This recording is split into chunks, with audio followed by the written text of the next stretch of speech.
Greetings, ladies and gentlemen, and welcome to another edition of not just the Locked On Padres podcast. That's right, we got another crossover here with the Locked On Diamondbacks podcast, hosted by Mr. Millard Thomas. Millard, say hi to the good people. Hi, good people. What's up? Exactly right, ladies and gentlemen. If that doesn't get you fired up, I don't know what will. Today, we're going to be talking about a bunch of all-star stuff, from the Derby to the all-star game. Millard has some spicy takes, as always, because Millard, for anyone who's listened to our crossovers before, he's the king of spice. I mean, let's just be real. He's the absolute king of spice. Everyone should be following him on Twitter, which, by the way, you can do, at CreatorThomas24. And for D-backs listeners, I'm at Javipeno, Javiipeno. Don't forget, also, today's episode is brought to you by BetOnline. Has you covered this season with more props, odds, and lines than ever before. BetOnline, where the game starts. Millard. Yes. Let's do it. Let's do it. Let's first quickly talk about, very quickly, our two teams' members of the All-Star team, right? You've got Mr. Joe Mantiply, and then I've got Joe, the superior Joe, Musgrove, and Manny Machado. Now, let me ask you, did you feel like Mantiply, because this has been the thing that's been going around, did he get a spot and it was kind of, maybe should that have gone to Carlos Rodon? Should that have gone to some other guy? Maybe I can't think of another who's pretty good this year. Tommy Edman, I forgot if he made it, but like et cetera, et cetera. What do you think? I'm definitely off the Edman train. I know Sully also, we did our All-Star roster. He had Edman. I mean, I look at his numbers. His OPS is like below 700. I don't know why you guys want him as an All-Star. But that's just me, though. I like my guys to at least have a better OPS than that. But Mantiply, I mean, one big reason why he made the All-Star game is just because he's our representative. He had to be there. The D-back had to step by to the All-Star game. So Mantiply was the chosen guy, but he is the guy I would have chosen from this D-backs roster as well, because he's the superior Joe to Musgrove, because I don't think Joe Musgrove owns this record. I don't think there's any all-time record that Joe Musgrove owns like a Joe Mantiply, because Mantiply, before his walk that he gave up, a couple days ago, he had the longest streak of all time by a left-handed reliever of not allowing a walk in consecutive innings pitched. Longest streak of all time. Mantiply has been a beast this season. Now there are some questions about maybe should be Christian Walker going to the All-Star game with his 20 home runs. Ketel Marte, basically, if you take out the first month of the season, he's been like a 300, 900 OPS kind of a guy. Maybe put him. Zach Gallen, of course, he's been a beast, but no. Joe Mantiply, he's been consistently the best player from this D-backs team from start to finish, and he's the superior Joe among our two teams. And Musgrove has had a phenomenal season. I got him my couple games, so I'm not mad about Musgrove. Wow. I'm not going to lie. I didn't know that about Mantiply. Is that real? Yeah. I had no idea. Yeah, I just thought that it was like good reliever and that's what the best that they have and whatnot. Okay. I mean, that's really cool. I honestly genuinely did not know that. I personally feel like I'm against the whole has to have a representative. I talked about this with Ben Kaspic on an episode previously, because I just think that you might reward teams that don't try sometimes, right? Like, do we need a representative from, the Kansas City Royals? Do we need one from some of these teams, the Oakland A's, right? I know that they have Frankie Montas and whatnot, but there's some teams where I'm like, this is your fault, and it's your fault of your ownership and organizational dysfunction. But that being said, I did not know that about Mantiply. So shouts to him. And Christian Walker, my boy, as you've seen, I wrote about him recently. And let me tell you, you're right about him not producing with runners in scoring position. It's definitely not his thing. I definitely double down on your take, though, that we should only the All-Star game.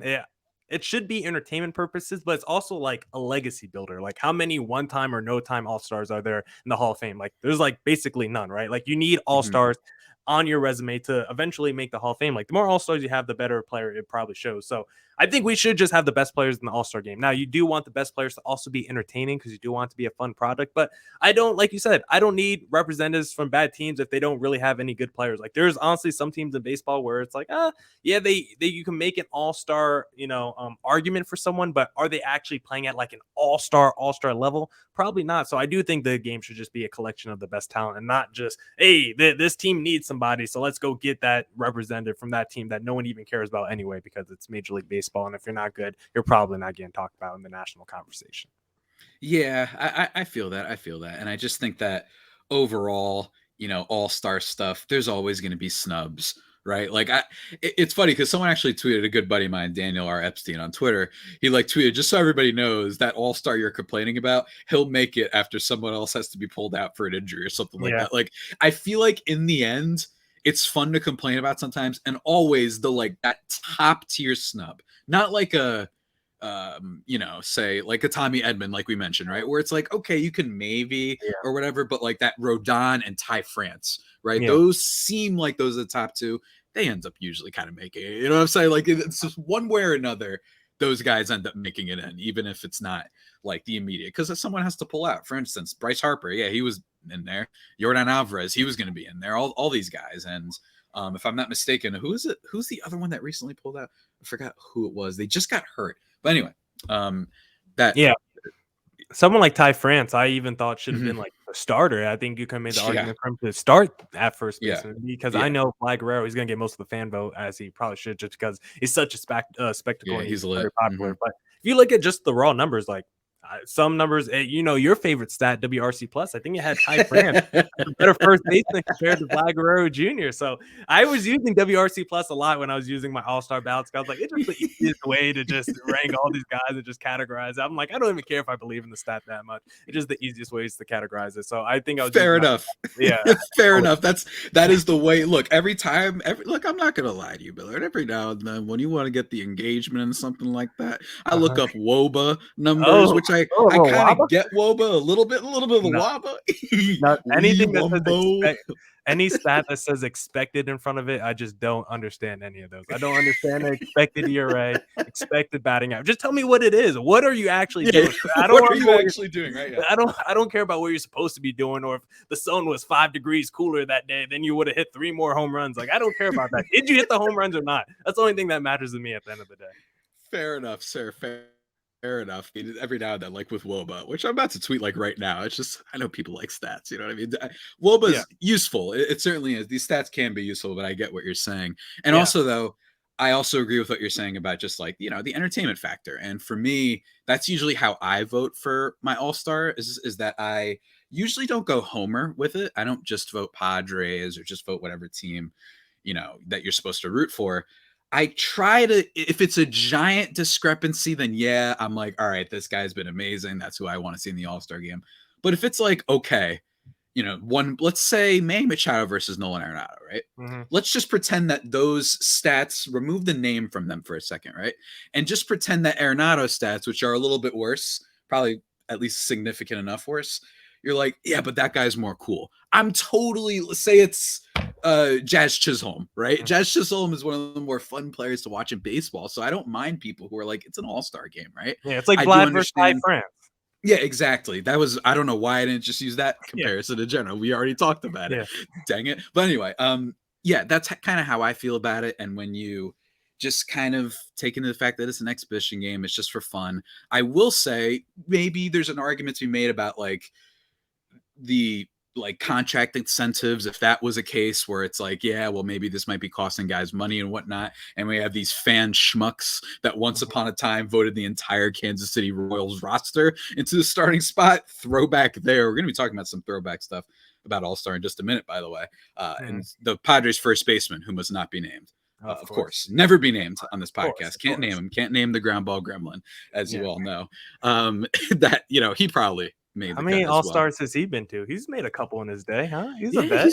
He's made a few. He probably made one in the contract year in which he played out of his mind, and then he played out of his mind. And it wasn't even that year. It was like a down season for him. He made the All-Star game. I'm looking at it. I don't know how. Yeah, it was the year before the contract year he made the All-Star game. So. Maybe it was a first half thing, because that happens sometimes, right? My boy Darvish last year. Yeah. I'd have to do some research real quick. Millard, can I ask you something? Oh, I already know what you're going to say. So let me cut you off, actually, Javi. Let me cut you off. I already know where you're going, because I actually want to ask you if we should bring the rule back where the All-Star game affects the World Series, because with the World Series, you get a championship ring. And do you know where the best place to get a ring is, Javi? Where would that be, sir? You got to go to Blue Nile BlueNile.com for the best fine jewelry, because whether you're ready to pop the question or you're celebrating a milestone moment, find jewelry as unique as her with the modern convenience of online shopping at BlueNile.com. Blue Nile has simple online tools that let you choose the diamond shape, size, and clarity, as well as setting style. Blue Nile's bent jewelers will then handcraft her perfect engagement ring. Each ring is one of a kind. Looking for fine jewelry but having trouble choosing? Blue Nile had jewelry experts on hand 24/7, available via phone or chat to help you find a memorable gift at every budget. Make your moment sparkle with jewelry from BlueNile.com, and Locked On listeners get $50 off purchases of $500 or more. This podcast exclusive includes engagement. Use code Locked On. That's code Locked On. Plus, every order is insured, ships free, and arrives in discreet packaging that won't give away what's inside. Shop stress-free and find your forever peace. Go to BlueNile.com today. All right, Javi. I did want to ask you, though, real quick, because I asked this question to Ben Kaspick right before we hopped on this. And I know the rules sucked, Javi, but it was kind of fun because, the All-Star game, it doesn't really have much meaning. So should we bring back the World Series rule where whoever wins the World Series, whoever team, that league, they get home field advantage once we get to the World Series? I know it's not a good rule in practicality, but at least makes the All-Star game interesting, and it gets really wacky once you get to the biggest game of the season. Millard, the same way that people who idolize the Punisher and the Joker and some of these questionable, they idolize them, not like them as characters, but they idolize them. And they kind of miss the point, right? The toxic traits is what they usually say. The toxicity of people who do that. Maybe they have in their bio that they're, free thinker, or that they have, stuff like that. You know what I'm saying? They're woke? Is Joker woke? I didn't know the Punisher and Joker were woke people. We live in a society, right? But my toxic trait is that I absolutely think that we need to bring this back. I liked the All-Star game determining the World Series. Now, here's the thing. It is true, all of you nerds out there, right? Why are we having, the All-Star? I don't want to, impersonate nerds because I'm one of them too. I don't want to be mean today. But why should we have it that this is up to fan voting and all these things? And first of all, we just talked about how some of those guys who end up getting snubbed end up making the team anyway. That's just how the cookie ends up crumbling, right? But for me, guys, we're all going to die someday. You know what I'm saying? You never know what's going to happen. And I think it adds a nice little layer. And don't get me wrong, it doesn't affect things. I wish we could find out a way to make the All-Star game maybe more fun for teams that are less competitive right now. But unfortunately, there's really no way you could do that. But, if you're a team that's contending, I think it makes it more fun that you have to really root for the other team and you have to really watch it. It at least gives baseball an identity, something unique that the other sports don't have, right? The Pro Bowl is an absolute wash.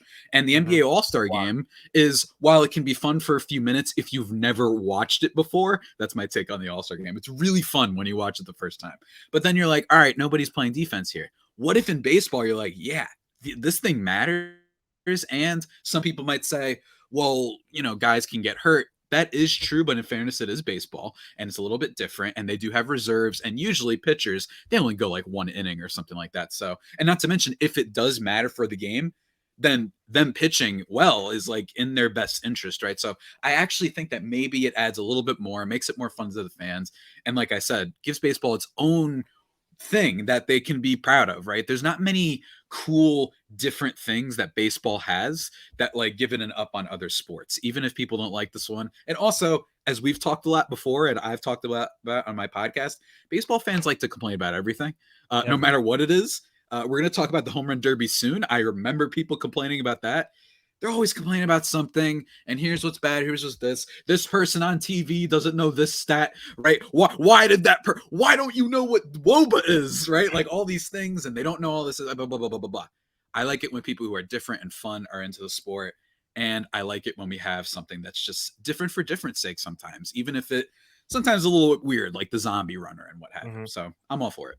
Yeah, we know if you like baseball, you're probably a traditionalist, and those people are pretty stuck in their ways and don't want to change the game at all when it comes to baseball. And mostly the reason the rules suck growing up is because, like, I was a Red Sox fan. I just made this point in the previous podcast. Like, when we made it to the World Series and we had a better record than the opposing team, and we had to go to the National League first because we lost the All-Star game. Like someone like Big Papi either had to play first base or he had to sit on the bench. And so really, like for a team like the Red Sox who really used their DH, it really sucked for them. And it was a real disadvantage once they got to the World Series because of the All-Star game. But now we don't have that anymore. We got the universal DH. So you don't really have to worry about the DH aspect of it anymore. Really, I mean, baseball is still probably a bigger home field advantage than any other sport because there's like a little advantage to batting in the bottom of the inning as opposed to the top of the inning. So I do think you're still getting more of advantage if you did bring the rule back, but I don't think it would be as egregious as it was before we brought the universal DH rule back into the game. So I wouldn't be opposed to the rule eventually coming back, but I know there's no people in baseball that want to bring it back. So I think it's probably going to be a moot point, but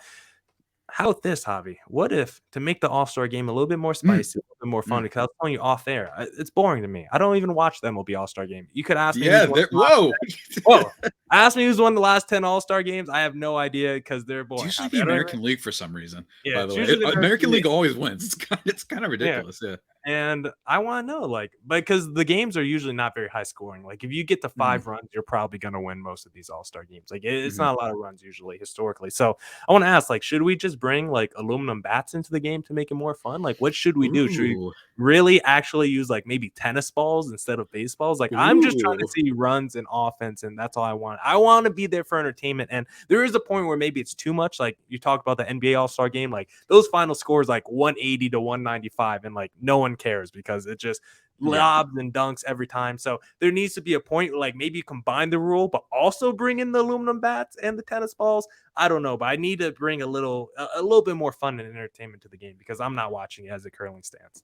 You know, I mentioned the Pro Bowl before, and it's funny because, you know, one of the things about the Pro Bowl is that isn't even entertaining because football, when nobody's trying, at least basketball, you get the cool lobs, you get some cool under the legs, crossover moves and whatnot. But football, it's like, oh my God, like it's really rough to watch.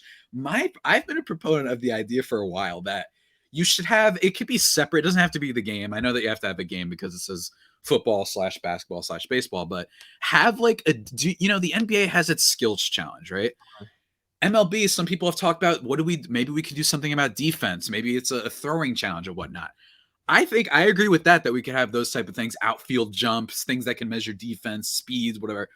I say just have people compete in a multitude, whatever word you want to use, in all sorts of random games. I want to see Francisco Lindor playing Super Smash Brothers against Tommy Pham, right? I want to see Tommy Pham do a fantasy football draft live and see what happens there. You know what I'm saying? But I want to see Connect 4. I want to see dodgeball. I want to see just random dumb games. And yes, before everyone hears me out, like, and yells at me, the football, we don't want to see that. The quarterbacks are obviously going to win. Okay, fine. I get that. But in baseball, everyone's got a cannon in baseball. You know what I'm saying? So it would give the sport of baseball something unique, right? Who doesn't want to watch some intense game where, I know he's not good this year, but Joey Votto gets up there and he's playing Battleship against Madison Bumgarner or what have you, right? Like, I just think it would be like really fun. I don't know how you would do it. There's a lot of moving pieces here, but I just think it'd be fun to like come up with little side games that aren't necessarily have to do with the sport. Dodgeball being one of them. I think that one would be probably a hit because I personally love dodgeball. It's the height of my career in sports. Believe it or not, was from. Have you ever watched NFL dodgeball? They usually do it before the Pro Bowl. Wait, really? What? Yeah, they do dodgeball sometimes in the NFL. It's not good. No one watches it. That's the thing. Wait, seriously? I had no idea they did dodgeball for the Pro Bowl. Let me confirm. I'm pretty sure I've seen a clip of dodgeball. I saw my boy Justin Herbert playing dodgeball, but like that was at Oregon. Is this real? Because this one shows you how little I know about the Pro Bowl and how I haven't watched since I got bored in high school one time and made a bet on it. It's a Pro Bowl skills challenge, apparently. Dodgeball. You can see Dax in this. CD Lamb, I think, is in this. Apparently, the NFC beat the AFC. Yeah, it's no one. You'd be surprised. People actually don't want to see football players playing dodgeball. I guess it's a crazy phenomenon. Maybe with baseball, it would be different. But people already aren't watching the Pro Bowl already. So I don't know. Because I do think, I don't know, I have a Have them hot play take. holy moly mini golf. You know what I'm saying? Like, just I have a hot take. I I don't know had if no you agree idea. with this, but I think Mhm. the most interesting part of pretty much any All-Star festivity from baseball to basketball is the celebrity All-Star game. I'm more invested in the celebrity game every Mm, year than the mm, actual MLB events because I don't know, the players are never going to try, but at least I get to see guys who I watch on TV yeah. or see actually because I think it's kind of fun to actually see like how athletic are your favorite guys? Like, I don't know, someone like Zach Efron, he's always playing basketball players or some Yeah. athletic guy. Like, if I saw him in an actual basketball game, is he actually athletic? Can he actually do stuff on the basketball court? Because those are going to be, normal people, average people like me. So I actually want to compare my own skills to people who are, in Hmm. media and stuff like that. So to me, the celebrity portion of the game has always been the most fun. But I know you want Yeah, to and talk. they've been stumbling a little bit, it feels like, with the celebrity thing. I remember watching like Mhm. one of the All-Star games one year. I was a big Michael B. Jordan fan, still am. Shout out Creed, one of my favorite movies Yeah, what ever. happened? Yeah, like he was a little bit of he stumbled in the game. I was really excited for him. I remember Ernie Duncan. Was that his name? It was like the Arnie is the Arnie. secretary of like veterinary. Yes, second. Yes, exactly. And he was given buckets, man. That Bro, was he's like a incredible. I'm with you 3-time on this. celebrity MVP or something. Yeah, Like, he he was the was nastiest incredible. player every season. It's like, He dude, you was got like a awesome. government job. Like, you should be out there right now in the White House. You should be out here playing How are you basketball with even Nick good at Cannon. this? How can you keep it? I guess he spends the 3 minutes that he gets on break time. He's like, all right, got to refresh the hoops. Yeah, he must have Got been to like a prepare for the former. celebrity game. That's amazing. Maybe he played in college or something like that. Anyway, Millard, I do want to ask you before I want to get a little nostalgic and whatnot, Okay. and ask you about kind of your favorite memories and whatnot. And I was mentioning before actually that the last time I had watched the Pro Bowl was when I made a wager with my friend because we were extremely bored high school students and just text each other like, "Hey, you want to take AFC?" And by the way, there was like a game-winning drive in that game, which is hilarious that there's people trying that year. But tell people about what else you can use aside from just being bored in high school. What can you use to Okay. make your bets and wagers? Okay, I thought it was a lead-in, but I wasn't quite entirely sure there. I wasn't sure if it was a tease or not, but yeah. You know what? Javi, because we're about to discuss the MLB Home Run Derby, and if you want to place a bet of who you think is going to win the MLB Home Run Derby in 2022, because I probably think it's going to be Pete Alonso going for the three-peat, you need to head to betonline.net because it's your number one source for your betting needs and sports info on the latest sports developments, league reviews, and news, including this year's NHL playoffs and Major League Baseball. BetOnline is your continued source for your sports wagering information, including live betting, esports, and scores. And BetOnline.net remains the best spot for your sports scores, podcasts, and news this season. BetOnline.net is the fastest and easiest way to check in on all your favorite sports and events, including MMA, boxing, and golf. Head to the website today or use your mobile device to learn more about the trends and actions. BetOnline, where the game starts. Do you have a betting favorite for the Home Run Derby, Hobby?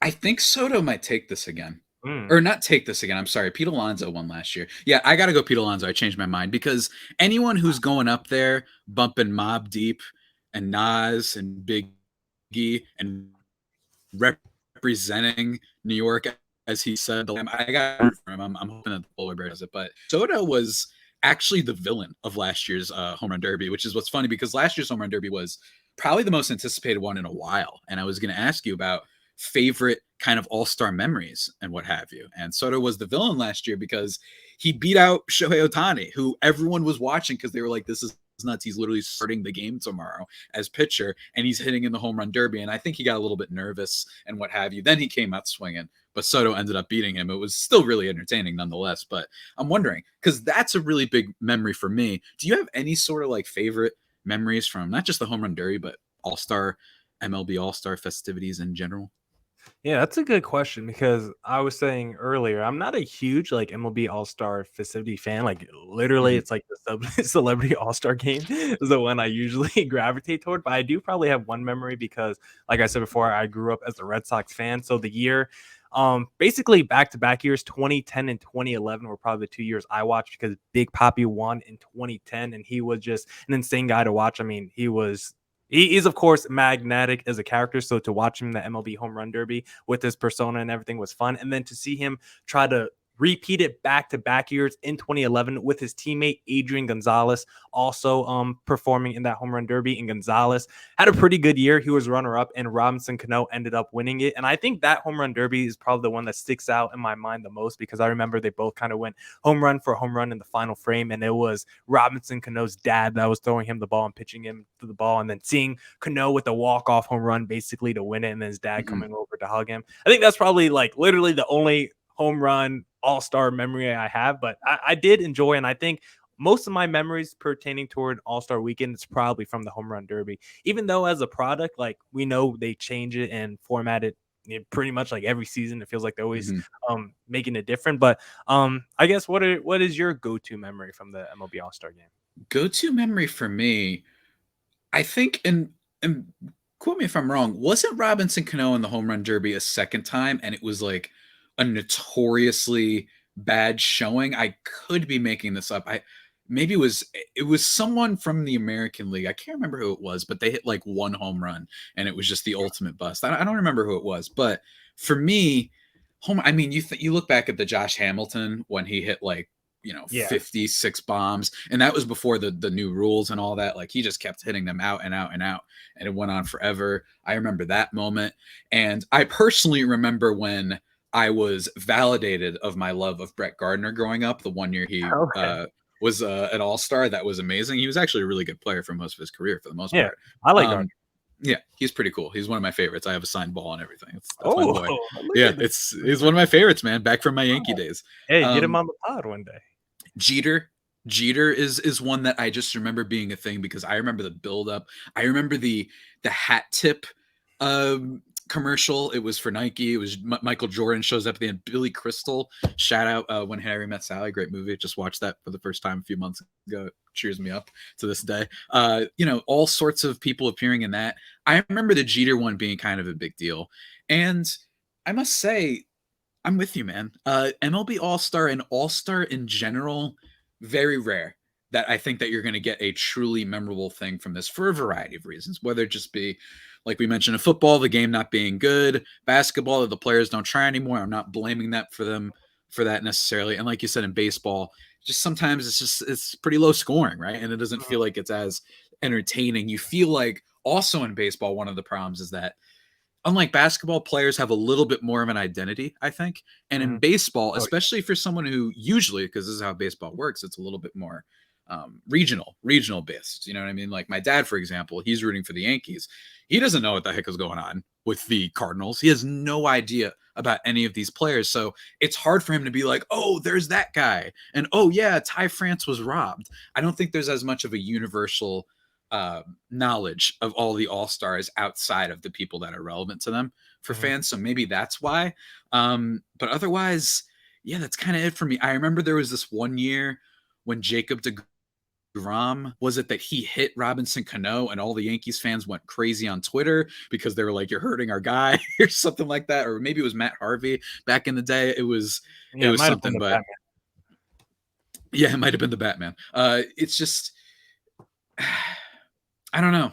I just think that we're missing a really big moment, right? I think that last year's Ohtani home run derby was the closest we've had in a long time to having like that signature all-star moment.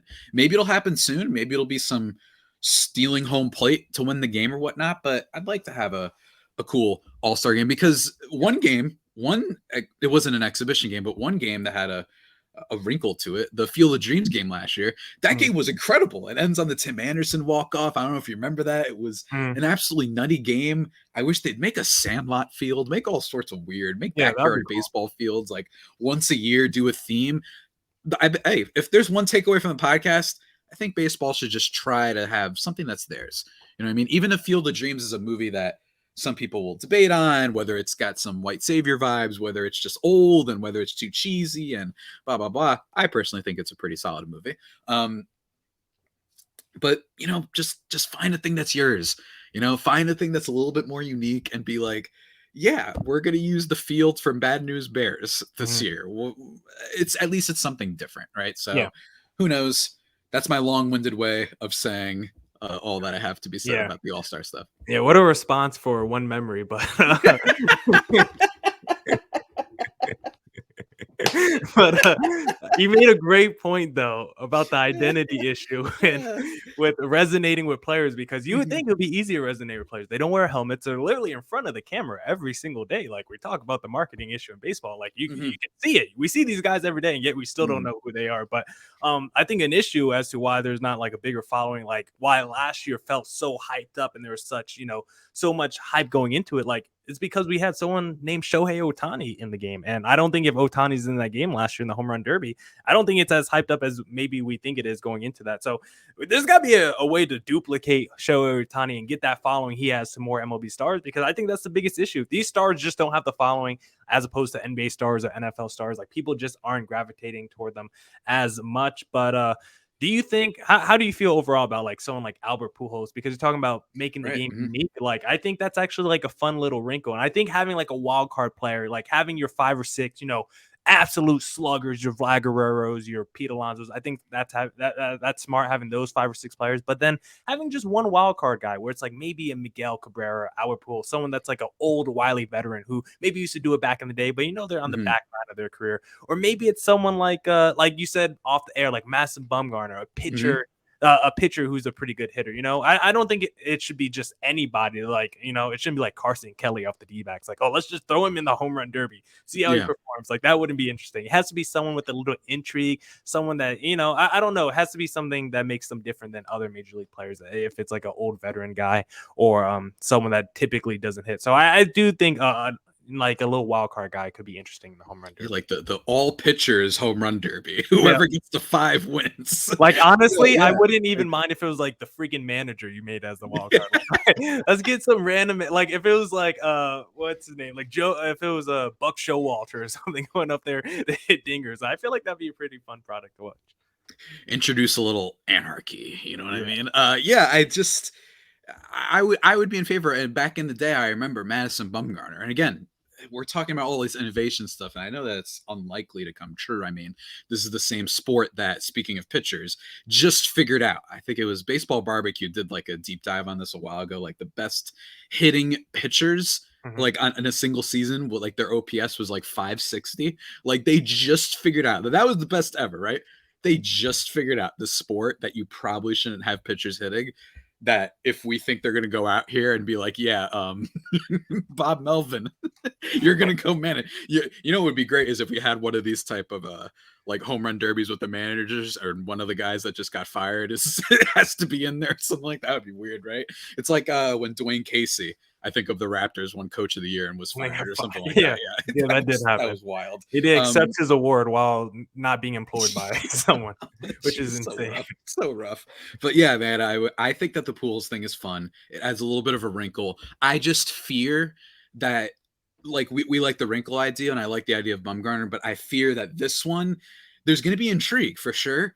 But it's also like, oh man, but this might just look really sad. There's a little bit of fear in me that we're going to see Pujols swinging and he's going to make a lot of contact. But it's just going to be these low line drives that we're going to be like, oh man, this is just like, it's kind of sad to watch that this is at what stage of his career he's at, right? So maybe that's how it'll go. Or it could be super fun and he'll be the ultimate underdog and he's in the final and everybody's rooting for him. So I'm for it. I think it's cool because, again, it doesn't matter. And yes, you could put other people in there that quote unquote deserve it more, right? You could put your boy Christian Walker. He's been hitting for power this year. You could put guys like that in there, but I think it's fun. I think it gives people someone to root for too. The last ballad, the final bout of Albert Pujols, Yeah, so speaking of that, right before we get out of here, because we're about to wrap up, Hoppy, we can't be doing long podcasts anymore. We got a little slap on the wrist for that. So before we get out of here, I do want to ask you, if there was one guy you could add to the MLB home run derby that's not already in there, who would it be? Who's your ultimate player that you want in there? Because I got one. Fernando Tatis Jr., because it means he would be healthy. Shocker! Tatis! I think that there's a decent amount of candidates out there. I actually think Christian Walker would be pretty fun. I think Gary Sanchez would be fun for some reason. As of a the D-backs Twins. guy, I'm like, I don't even know if I want Christian Walker in there. Just Really, 'cause I know think he could hit bombs. I think he would hit bombs, but I'm like, no one would care. That's why I don't want him in there. I want Fair. people in the All-Star game that other people would actually care about. 'Cause I actually do care about growing the sport, just because I don't want to just be me and you talking about baseball all the time. I actually want to talk about some other people outside of Locked On every now and then. So it would be nice if some other guys. But I cut you off there. We had more to your point. No, that's the one. If unless we're talking about like past players, timers, then yeah, that's I want that. He's healthy. We're not bringing up Babe Ruth here, okay? That's not Jackie Robinson, okay? We're not bringing up the legends of the game. But for me, it would probably be Rafael Devers because I don't think any player hits a ball more consistently hard than Devers. And I think if he got to an MLB home run derby, I think it would just be absolutely insane with the nukes he would hit in that game. And my dark horse guy who could win it this year, Kyle Schwarber. Watch out for Schwarber because I wouldn't be surprised if he won it. Javier Reyes, thank you for making this time. Thank you for hitting me up today for this crossover. But for my Lockdown listeners, where can they find you on social media? They can find me at Javipeno, JAVIIPENO. I tend to fool around there sometimes. And if you don't want to see my tomfoolery, if you want exclusively Padres stuff, of course, follow the podcast on wherever you get your podcast from and at LO_Padres on Twitter. And then just type in Locked On Padres. You'll find the YouTube. I'm not the easiest on the eyes, but nonetheless, I do change my shirt around every now and then. So that gives potential viewers something to look forward to, just to see what weird shirt I wear. Sometimes it's just a regular t-shirt, but sometimes it isn't. And that's why you got to tune in. Yeah, if you go to Locked On Diamondbacks YouTube, I'm gonna have this shirt on in like 8 straight videos. No cap. So, if you want to just play a little game of what shirt does Millard have on today, it's gonna be this extra large D-back shirt that I'm just swimming in right now. So go check that out on Locked On Diamondbacks YouTube. Go check out Locked On Padres on YouTube at Creator Thomas24 for the personal account, or look up Locked On Diamondbacks on both Twitter and Instagram for the podcast handle. Javi, thank you for the crossover today, sir, and I'll catch you next time. As always, sir. As always.